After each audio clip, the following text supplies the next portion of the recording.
Hey everybody, it's Hunter Allen with Peaks Coaching Group, and I'm here for your Thursday tip. You know, here at Peaks Coaching Group, we have 2 gravel camps coming up. I'm super excited for these things. We've got one this spring, the beginning of April. We've got one this fall in September. It's going to be amazing. We have some really fun gravel roads to ride on here. We've got a climb. You're going to do an FTP test for an hour up a gravel climb.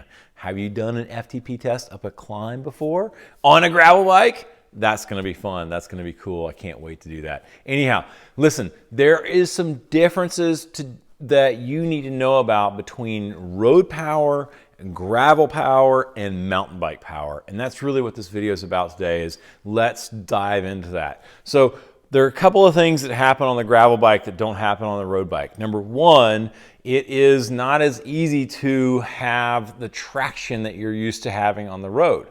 So you tend to have a much more rougher surface, obviously, depending on the grade of gravel that you're riding on. And so what that means is you pedal at a slower cadence when you're on your gravel bike. When you pedal at a slower cadence, what you're doing is you're creating more force with your muscles and therefore more torque. So that's really how you're producing a lot of those watts, instead of pedaling quickly at 90 plus RPM with lower torque like you would do on a road bike.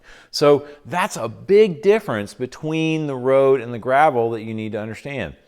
Now, mountain biking kind of has a bit of each, right? Mountain biking, there are times when you are pedaling very quickly to maintain cadence, especially up a steep hill or something, or maybe you are doing a big shot of power, a big shot of torque to get over some rock or root or log that may last for a couple of seconds, but you have to put a lot of effort in there.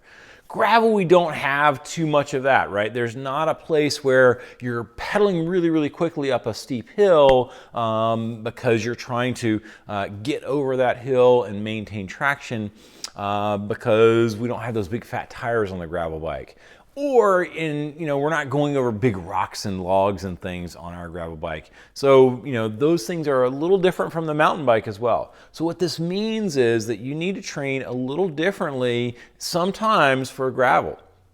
So in gravel, we need to spend time in quadrant 2 of the quadrant analysis chart. If you're not sure what quadrant analysis is, check out my book, Training and Racing with a Power Meter. There's a whole section on quadrant analysis about that. For those of you who do, this is the quadrant where we have higher torque, lower cadence. And so we need to understand to spend time there.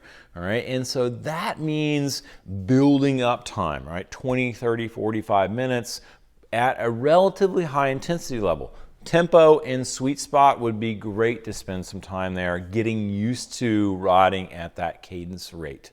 Okay, so if you're riding your road bike a bunch training, getting ready for gravel season, you're gonna have to spend a little time at a little lower cadence than normal. I know this is crazy, right? I mean, this is something that, what is Hunter thinking? He's been talking about higher cadences and stuff forever, but here is now he's talking about a lower cadence. And remember what we always do, right? We train to the demands of the event. When our demands of the event change, then we need to change our training so that we adapt to the demands of those events, and so we can do them correctly.